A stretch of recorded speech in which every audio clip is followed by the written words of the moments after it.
I'm your host, Felipe Rose, and welcome to the Disco Chronicles and Beyond. This podcast is about the disco era, the music, the culture, and the impact it's had on the world today, and why disco is still so hot. After successfully touring the world for over 4 decades as one of the original co founders and members of the world famous Village People, selling over 100 million records, this disco king truly knows a thing or two about the disco era. So sit back and relax and enjoy my conversation with my guest today. Good afternoon, everybody. Felipe Rose here. Welcome to the second season of the Disco Chronicles. First of all, I want to thank my associate producer, Estela Nena, because it's like getting back to uh, a new season with someone else now that's doing the editing and helping produce the show with me and writing it and what have you.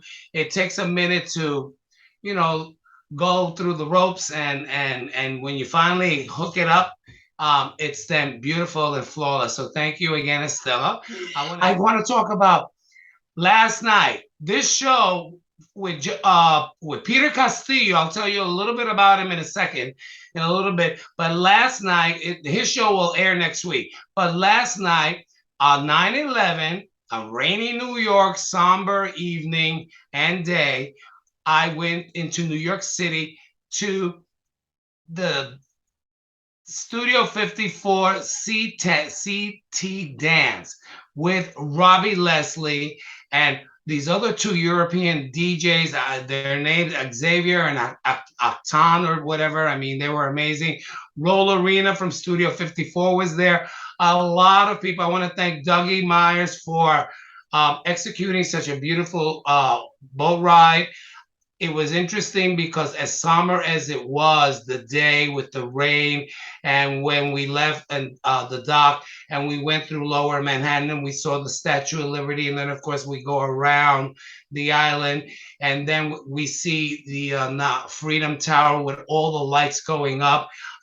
It was a reminder that while yes, it's a day that we'll never forget and we will always, it takes us back like if it happened today or yesterday. And so the thing about it is to still keep it in your heart, but let's come back to celebrating those birthdays that were canceled, those weddings and engagement anniversaries and wedding anniversaries that people don't want to celebrate on that day.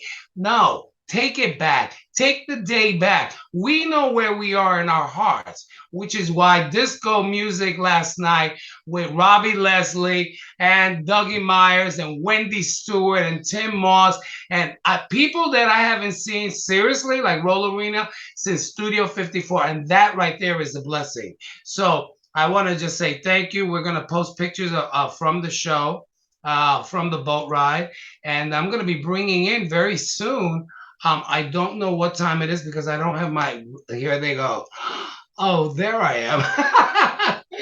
I have to laugh at myself. So, guys, we also aired out. We released episode 2 with Evelyn Thomas of High Energy, and then an added bonus episode that if you go to the Spotify channel, you will see it and hear it. Please subscribe. And this show is not only on the Spotify channel, but the Anchor FM station, and also with the Eagle Pro Radio. Season 1 is on eagleproradio.com. So you will find those seasons on those places. We'll add links to it. And so coming on very soon, let me tell you about our guest tonight. I want to talk to people about the disco era and the disco lovers because I was on the inside looking out. So the lenses, my perspective of the disco era was very different than people looking up at the performers and also their participating. So I want to get their experience. What were their memories? what were their favorite songs. And so this gentleman is coming on very soon, Peter Castillo. He's on Facebook and a couple of other sites, but everything about Peter Castillo is disco. And it's interesting that when you go to his page, first of all, there's a big mirror blue ball there on his header. And even I think it's on his profile. But what's interesting about Peter is that the disco, the 70s, the Technique turntables, the things that he puts up, records from disco during the European craze when they latched onto it first, because disco actually evolved from Paris, where Regine, this famous club owner, she used to play. A guy used to play on a record player, on a disco record player, the disc itself, and so he would, there was no spinning involved till a little later. So discotheques, which is French, came and then became the disco movement as we know it today. So I don't know where he is. Without further ado, I don't think that we can see him because he has his profile picture um, on. Do you see me, Peter? Your microphone is on mute. You? Okay. Can you hear me? Yeah, but I can't see you. Okay, let's get that because you have the disco mirror ball there, and while I love that, it's nicer to talk to each other, and then I can see you. You can see you can see me, right? Hey, my God, Jesus Christ! Follow the call of the disco ball. First of all, right now, I just mentioned, thank you so much for being on the show. The show is about the disco era. It's about the people that love disco, why we love disco, why it makes us happy, how disco made a comeback during the pandemic and while everyone was in lockdown, how many songs came out prior to the pandemic ending because Dua Lipa and BK7 and all these groups started putting out music with heavy disco influence. And then speaking about discotheques and turntables, this vinyl collection, when did the whole love affair for you began, Peter? Right out of high school. It was, we had this wonderful garage and house parties, and everybody had to bring their own music or there was no music. And so I talked my parents into giving me a birthday gift, one of those tacky old plastic record players. Right, I had one. I think we all had one. Yeah, I have one. Yeah, and then, you lift up the arm and you drive it, but we have 45. Yeah, so my lunch money went to buying records, and I would travel with my tacky turntable, plug it in, and then my collection of 45s, and then we would all dance. But it was nice because it was our way of contributing to the party with music. Sure, sure. So there was nothing more special. We were more concerned about who was bringing what kind of music to the party than anything else. Everything else was secondary. So for me, it has always been about the music. I was born and raised in Cuba. So music is part of my life since the beginning of time, my time. And then I grew up. We arrived in America in '66. San Francisco welcomed us, and the love affair continued. But then my taste in music, of course, grew. I grew up with soul music, Motown. Yes. Of course. Well, that's the interesting thing about the foundation of disco with the lush orchestrations and the 4/4 drum beat, and a lot of the music that there are elements of soul, R&B in disco. Disco, as we all know, is an urban music for which was beloved and still loved by Blacks, Latinos, white people that would just go into the clubs. And many of my friends that are white Americans, they literally would tell me throughout the years, I went to this club in the Bronx And they, you know, it was like, okay, you're brave enough to go and do that, but it wasn't about that. They went because they heard there was going to be a giant disco party in the Bronx, and they got dressed up and got on the train and just showed up. I was like, wow, this is pretty amazing. And so that's what disco music did for you and for many of us. It brought in so many people together, so many different types of people. It was also embraced heavily by the LGBT community. Um, and I would say, I think you'll agree with me, that disco really enforced and made us who we are and made us stronger, because don't forget that we went through the AIDS epidemic, but we came out of it, and we just, as we started coming out of it, disco turned into house music, but disco still makes that comeback every couple of years. And then you consider also, Felipe, how originally it was so underground. It was for the marginalized communities, including the gay community, Blacks, Latino, as you stated. And, you know, it all started very underground. It did. It did. It started on the ground, and you know, and I know that today, to be politically correct, you know, Latinx community, but all communities. And so, with my experience being a professional dancer and then eventually a singer, the best thing for me to really stand out, because you know, you wanted all the gigs. If we're dancing in New York, I wanted to be at the best parties and be hired to dance at like Studio 54. But I didn't want to walk in with just like a disco outfit on, with my wide lapel shirt and my bell bottoms, with my Adila shoes or my platforms, with my Elsa Peretti bracelets and the belt and all. Because you remember, we dressed in many ways, but I tapped into my native image, being that it's part of my background and heritage. And I said, I'm going to stand out. I'm going to be, you know, one guy that everyone's going to remember.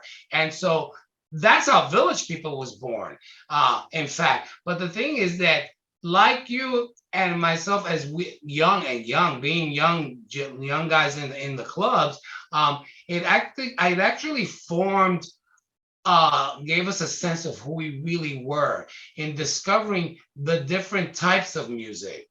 So my question, which type of disco do you prefer? Do you prefer American disco music or European? Because you have quite a few interesting selections of CD covers that are disco. Like there's a disco song here that you threw up a link, and it's called Disco Style. Love Disco Style. I don't know it. I'm gonna listen to it. Peter Jacques and the Fire Night Dance. That's disco. You do have salsa here. Salsa, the good, the bad, and the ugly, but I don't know that song. How is it that you gravitated to these versions of disco records? Well, first of all, remember disco emerged out of a very politically and homophobic atmosphere. It was during when Reagan was president. Then disco exploded. So this is why we felt safe together in this very small spaces where we went to dance and party together, because it was safe for us then. But as it evolved and became such a major trend worldwide, I mean, disco exploded overnight. But my disco music, that for me really expresses what I used to enjoy most when I went to the clubs, whether it was in San Francisco, New York City, LA, wherever the hell I was the music that was launched between 1978 and 1979. Those 2 years gave us not just the music perfected by the pioneers, the legendary Cerrone and Marotta, and you know the people that really brought the electronics in and the synthesizers into this music, what we call Euro music. Euro music, yeah, Euro disco. That influenced my taste in disco music so much, because Now we were dancing to the sound of harps and violins and instrumentation, the likes we'd never danced to before. And when you heard it through sound systems such as the Grey Bar sound system, which we enjoyed at 12 West, at the Saint, Flamingo even had Grey Bar. Even Paradise Garage. Well, Paradise Garage was Richard Long, but even the Trocadero Transfer in San Francisco, where I grew up, they had the Grey Bar sound system. So it elevated the music so that you could hear every little, all that magical instrumentation and percussion, those delicate instruments that were part of the music. But unless you were listening to it through a sophisticated sound system, it just got lost in the noise of the. And the interesting thing about the clubs that you mentioned, like the Trocadero, I went there when I was with Village People at the height and with Sylvester. The sound system was so impressive, loud, but not loud where it was actually you had to hold your eardrums. It was leveled so beautifully that you did hear those and the violin strings. It was just something. They don't have the sound systems like that. Well, first of all, there are no big clubs around anymore. To begin with, yeah. But we're talking about the and you know, it's sound system that was created by a DJ, and when you create that, then you have something that everyone is going to love because you want to feel the music. Yes. Through you. Richard Long, Paradise Garage. He's a legend. He's a legend. I remember at some point hearing, because when I moved to New York City in '86, immediately I became a part of the garage scene because my roommate there was where they went to party. It was the Puerto Ricans, it was the blacks, it was that other party people that you didn't see in the other clubs in New York City. But what I remember the most was at some point a conversation that I heard how Richard Long wanted you to feel like you were inside the speakers, which is the different experience of being inside the system than having the system filter the music through. Right, and push you out of the room, like I can't hear this music because it's too loud. And then also they designed and where they placed their speakers and their trebles and the woofers and everything, the woofers would hang up in midair, so they weren't really on the floor hitting you. So you're right, we were enveloped in a sound cloud, a sound cloud. Exactly, you said it.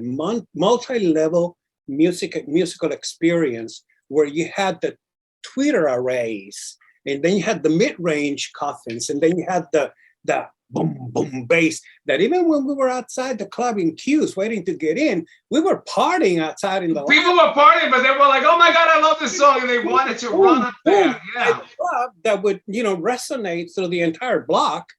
And by the time we got inside the club, we were already part of the music because we could dance to it and hear it and feel it outside of the club before entering the club. Yeah. The whole experience was fun that way as well.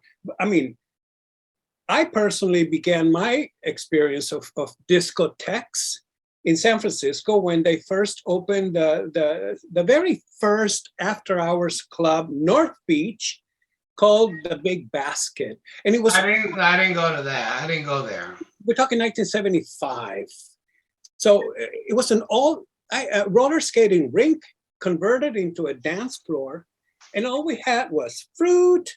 All we had was cookies and tequila sunrises that were virgin because there was no alcohol. So we were. There was no alcohol, but it didn't mean that everyone wasn't on something, but. But the thing is that they were not encouraging drinking no liquor. There was food, there was fruit, there was water, not too many soft drinks, so that you can drink and dehydrate and refuel a little bit, take a big rest. Because when we were partying in those clubs, we were there for like 9, 10, 12 hours. But that's also, look how far back and how young we were, because I couldn't do that now. But I don't know about you personally, but some of us had to go to school the next Monday morning, and some went to work after partying all night long but we were young. We could do that. You Well, know, we are of a difference in age. I'm 68, and you're how old now? October 17, I will be 68 as well. I was born in Oh, so we're the same age then. The only difference then, that's a birthday coming up. We're gonna have to write that down. The thing is that while you said that you had to go to school, I would have to get on a plane and go off with village people. That's right, So sir. I could never stay. People would say, "No, there's another after party coming." I would look at my watch and I'm like, "I gotta go to the airport. I gotta go home and if I knew I was gonna go out, I would pack already. That way, I would just sleep and then get up and get ready, to go off on the road." So let me ask you a question. Let me ask you a question. Please. The what are your five? Oh, give me five wonderful disco songs that you love. You know, for someone like There's so many though. five is like, are you kidding me? I know. Okay. I got five. I got five for you. Okay, go ahead. Okay. First of all, Melodies by Made in USA is something that when I first started going out to the parties, this was the song that told me a good time was about to be had by all, because it was such a happy song. It was sensual. It just made you feel good all over the places. Then there was also At the Discotheque by Lipstick, which put you right into the epicenter of the dance floor. At the discotheque, you couldn't help but to feel. Well, that's one of those songs. That's one of those songs. Like if you remember, what's his name in the discotheques, Joe Tex and the Sexolettes, and the discotheques. Yeah, that song was early disco. That's early disco. And I wanted to record it, but I would never want to. I couldn't even touch it. I think that some songs are better left alone and not be recorded like they do movies today. Let's redo that movie again. You also had Jungle DJ. Okay. Crocos, which was once again more sophisticated, more complex. The arrangements, instrumentation, all of it just would come together, and you really felt that you were dancing to something completely different. And this is all there were so many wonderful gems released simultaneously between 78 and 79. No DJ. Well, that was the height right there, the pinnacle of when disco literally made the ascension to the mountaintop. That's when everything that was coming out, Village People, Donna Summer, Loving Kisses, Constantino's Romeo and Juliet. I mean, it became so theatrical. Mitney, for heaven's sakes. And who? Boris Mitney. Okay, so once again, classics that you didn't hear on the radio, though. See, the music, when I asked you like top five, I thought you were gonna throw out like a top 40 disco song, but you haven't yet. Asking for my top five. But I do know that you love San Francisco Hollywood by the Village People. For different reasons. Okay. It was, I mean, you didn't dare miss out on the floor when it would be dropped by the DJ. No, right. Okay, so it was like and it was a medley. It went on for like, I forget how long, like 7-8 minutes. Floor filler, we can call it. Filler, yes. The ultimate full filler at that, because DJs would take a break. They'd go to the bathroom and go. They always said there was always a relief DJ. I'm gonna run to the bathroom. And the special meaning of this medley is because when I arrived in '66 in San Francisco, I was 12 years of age, Felipe. I was a child, curious, dying to discover life. And immediately I was able to plug into the soul music, which eventually, evolved into the disco that we love so much. But being able to go out and listen to this elegant, sophisticated music no matter who created, no matter who produced, no matter who was the artist, and we love the artist because this is what I glorify.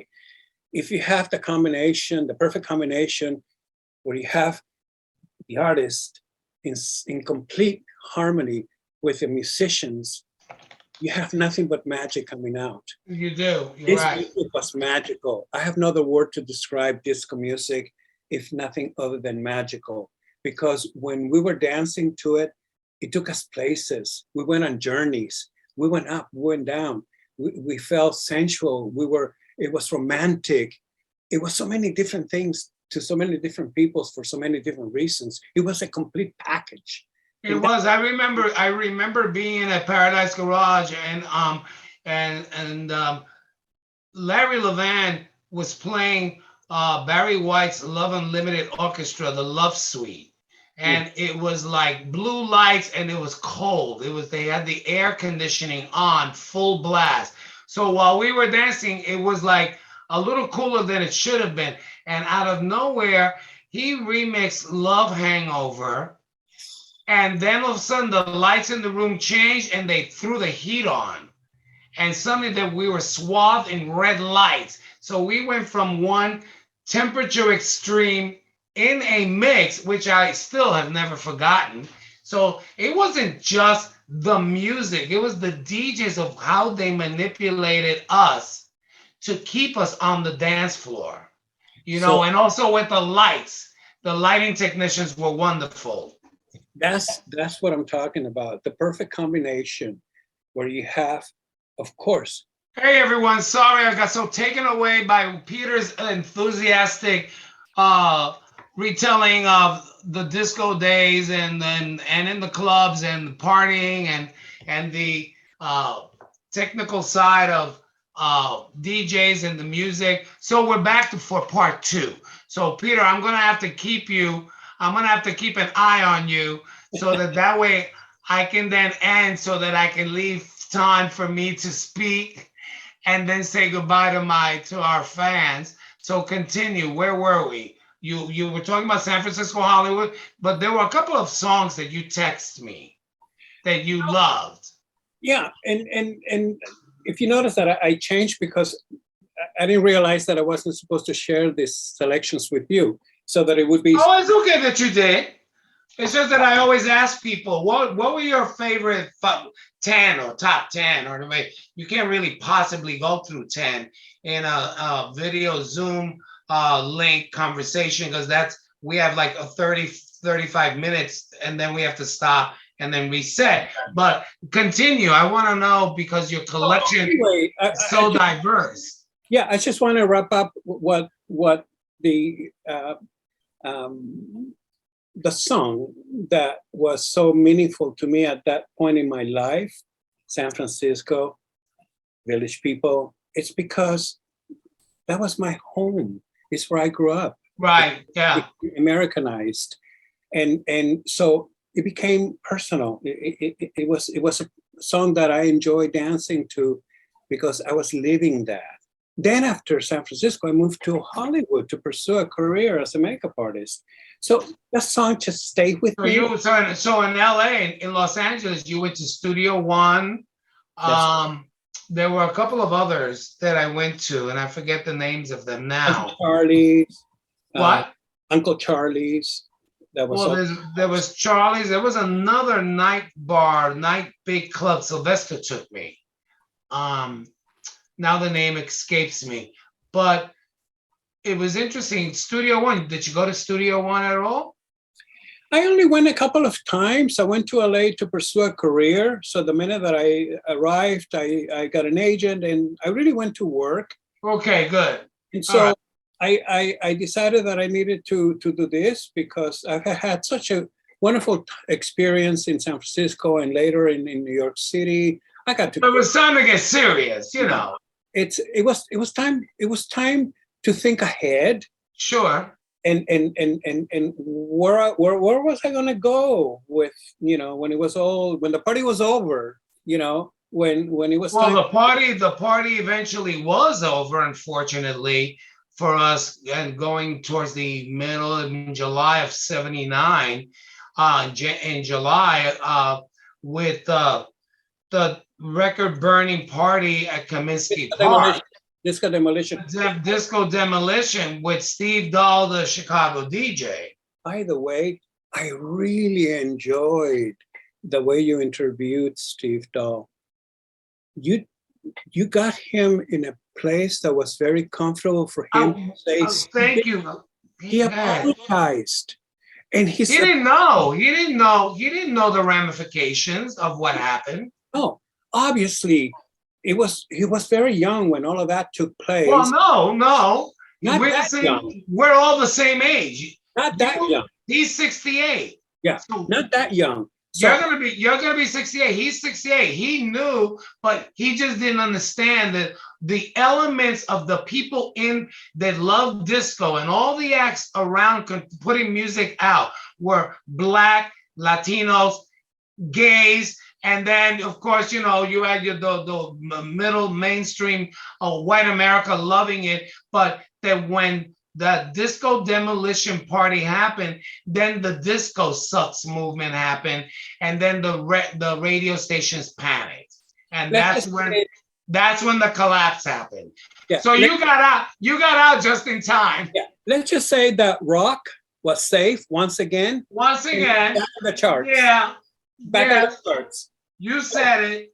You said it here on the Disco Chronicles. Yes. White Rock was safe again.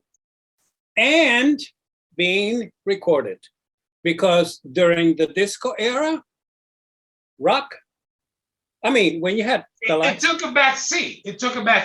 When you had the likes of Kiss. Well, they were on Casablanca Records, but they had a run. They had a good run with Casablanca until Donna Summer stepped in. But when you had the rock groups, when you had Rock Stewart, do you think I'm sexy doing Well, let me tell you something. And I'm glad you brought him up because Chic Le Freak took us out of the #1 spot on Billboard. And just when we thought we were going to have it, then Do You Think I'm Sexy was released. It climbed the charts and once again jumped over us and kept us. We stayed at #3 for half a year.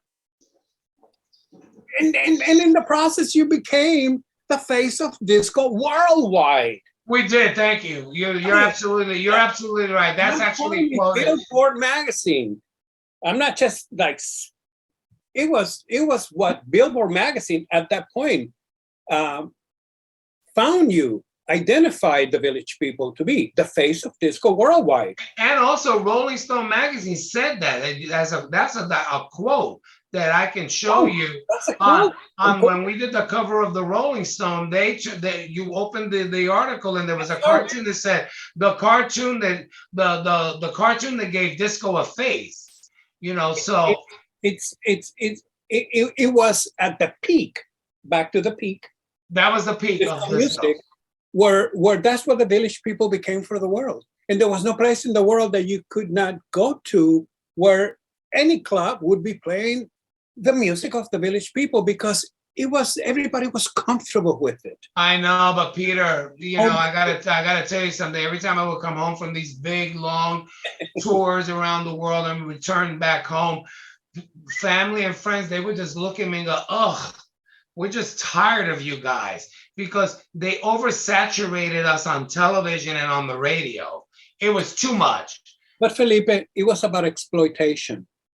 Well, okay, yes, it was. But you could say the same. You could say the same thing in the '80s about Phil Collins and Lionel Richie. They were constantly on the radio. Yes, and this is how you burn out because of overexposure.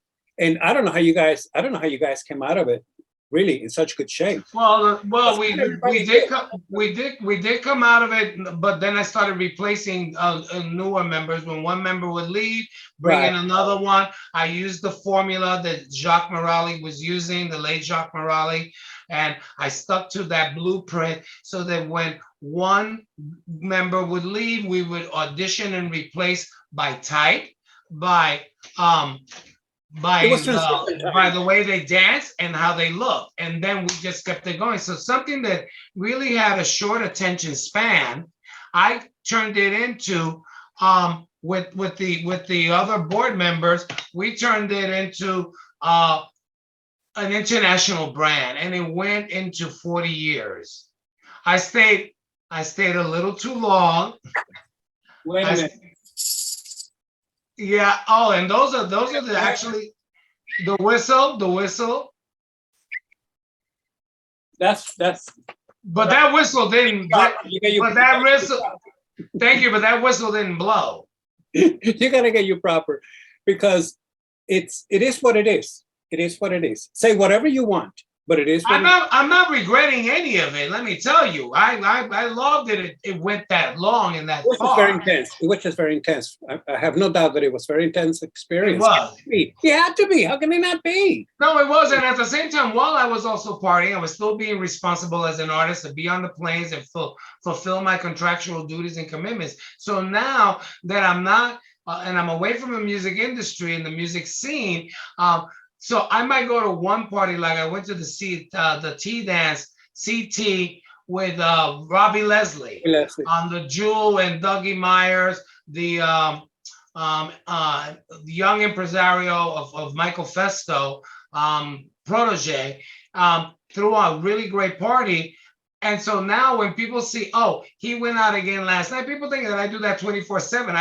I don't go out like that every night, but that was the last CT dance for the summer. And so like now, things will go back to normal. I did go out this summer to a couple of concerts and saw the first ladies of disco, Linda Clifford, Norma Jean, and I love the Martha interview Wash, with Linda.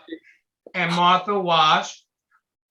And so they were, of course, wonderful. But Linda Clifford, in my opinion, she stole the show. Linda, I mean, she closed our last season last year of the Disco Chronicles. I loved the interview with her. Thank you. Twice because even though Linda and I communicate on Facebook, when I post her music, I always tag her.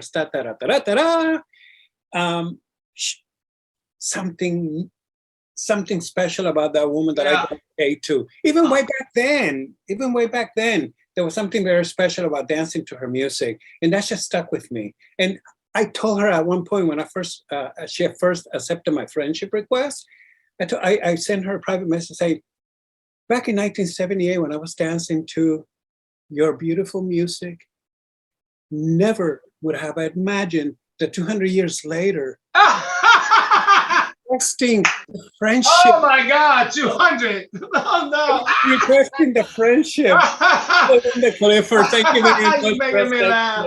I'm sorry, I had to scream. 200. Who knew that we would, we laugh now and like me and I have to laugh because last night on the CT there were Gen Zs that came they bought tickets. They wanted to get the experience, and Roll Arena was there from Studio 54. There were a lot of people from Studio 54 and Xenon and the Palladium and New York, all these clubs. But these Gen Zs were there, of course, on their cell phone. So I surprised everyone with a quick rendition of my rendition of YMCA. But before I started, I said, we need to welcome the Gen Zs here that are experiencing disco through us. I said, but one thing about them is that while we adore them and they're so cute to look at, I said, they call the 1990s the 1900s. There you go. When I was looking at the lineup, I have seen many of your interviews because I needed to see the format and become familiar with your approach. Right. It's still a work in progress. It's still growing. It's still, But listen, I went dancing when there was only one turntable. And I know. There we go. You're right about that. Yeah. We could dance to the next one. And when it was popular, like Diana Ross and Man High Enough, they would play 3 times back to back to back to back until everybody got it out. So tell me something, because right behind you, we see a massive, excellent display of vinyl records, and I'm sure they're in mint condition. How do you feel about vinyl is back? I couldn't be happier. As I moved back and forth across the country, my collection went with me. I got Good rid for of you. it. Now it's only down to like 3,800, something like that. Oh, only 3,800. I have well, of many more. I have a database that I created so that I Yeah, know sure. everything is and what is the condition of every single album, because it's important for me to know even the current value. If you want to buy it today, what it would Oh, cost. of course, everything they are expensive. Now, the thing is that I find that Bravo to the vinyl, Renaissance. yeah, vinyl music, it sounds better when you play it, but the streaming, there's no real. I don't really get the satisfaction of putting the needle on a vinyl record and listening to it like that.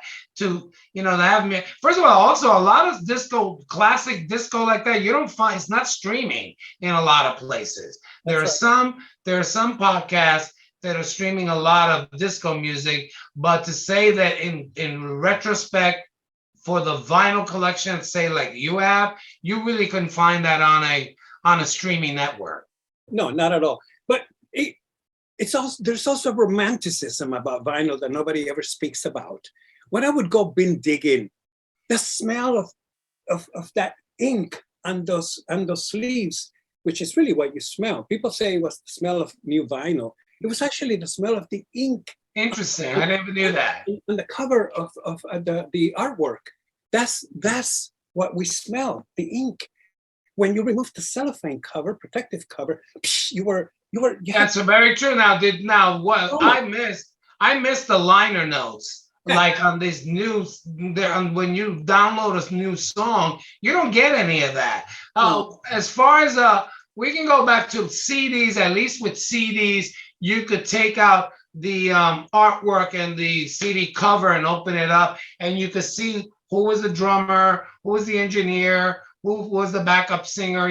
All of that. That's so important to realize the amount of work and the amount of talent that went into these productions. With streaming music, you don't see that. You don't know. You miss out on the experience. The audio. You really do. You get the audio experience, but you don't get the audio-visual experience. I don't know if you've noticed. To begin with, at first I joined many disco clubs, and FYI. Same here. I did I'm into research. I come out of the corporate world, so I did a little research. There are over 300 groups in Facebook dedicated to disco music. I can't join anymore. Who knew? I know, but believe me, when we release these interviews, I send the link to a lot of those groups. But then, I decided to create a page on Facebook exclusively dedicated to disco music, the artists, the venues, the DJs, the people that made it happen. And I don't know if you've noticed, every single... No, and what is it, so that everyone, including myself, we can find it? What is it called? No, it's just Peter Castillo on Facebook. It's on your page? Yeah, you've seen where you have seen on my disco, I call it my disco page, because I also have a private page from when I was working, and so I just used to post work stuff, but then I created a second page under the same name. So that's how I found you. Right. Okay. So this page, I 100% disco. There's no sex, no religion, and no politics, just disco music. And I always include the cover art. Because I know. Well, that's what I was talking about that earlier, that as I was going down through your page, like a lot of the artists that you are featuring that you love, you do put up the album cover. Because it's the full Monty. So you get to see what the artist wanted you to see, which represented the mood of the artist in that particular album, whoever the artist was, whatever the mood was. It's important. The artist wanted you to experience that part of their presentation as well. But I dedicate also to playing and posting the B-sides, which nobody seems to post, all the other tracks on the albums that we never listened to because we were only listening to the one hit that we loved, and all the other cuts. I think that and I may have to just look it up again, but I think that I Will Survive was a B-side. It was. It was a B See, side. I know, and Gloria is a personal friend of mine, Gigi. But that was a B side. It was a B side that either Roy Thode, rest in peace, I think made popular, discovered, and Roy Thode did this. Yes, it was like, oh, B side. Oh, okay. Boom, boom. I know. Roy Thode. And then of course he did the way he also he did a mix of that with Thelma Houston's "Don't Leave Me This Way."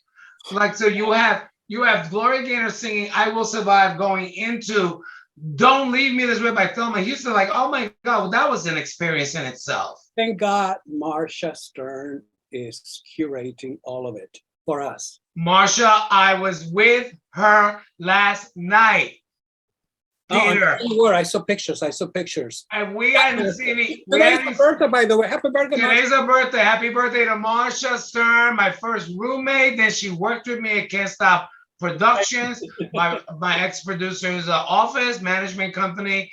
And then she was also on my last season of the first season. With Robbie Leslie. But we danced. We danced last night. We hugged a lot. We laughed a lot. What's that song called? Nothing's gonna keep me from being. What's it? How's it go again? Nothing's gonna keep me from being my love every night. I've got some other songs ringing in my head right now. But anyway, I got emotional and I started crying. I'm sure you did. Talking about Robbie Leslie, by the way, last time I saw you was for your birthday at the tea dance that Robbie Leslie did at the Scandals. Oh, wow. You were there with Gus and yes, the whole entourage that had taken you to dinner. Yeah, I had 3 birthday cakes that night. Chico Star was there as well. Bobby Vitoriti actually came to Miami because he wanted to hang out. He fixed my sound system. He tweaked it to perfection, just like only Bobby Vitoriti can do. Then he drove us to the tea dance at Scandals, and there you were, arriving for your birthday celebration. Well, I had a disco brunch. And what's that restaurant, the Round Restaurant? I don't know. Carousel or something. I'm not familiar with Wilton Manors that way. Yeah, well, it was a drag.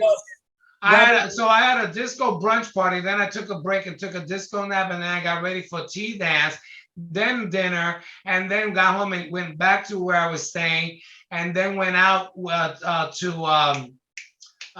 in Wilton Manors, the big club.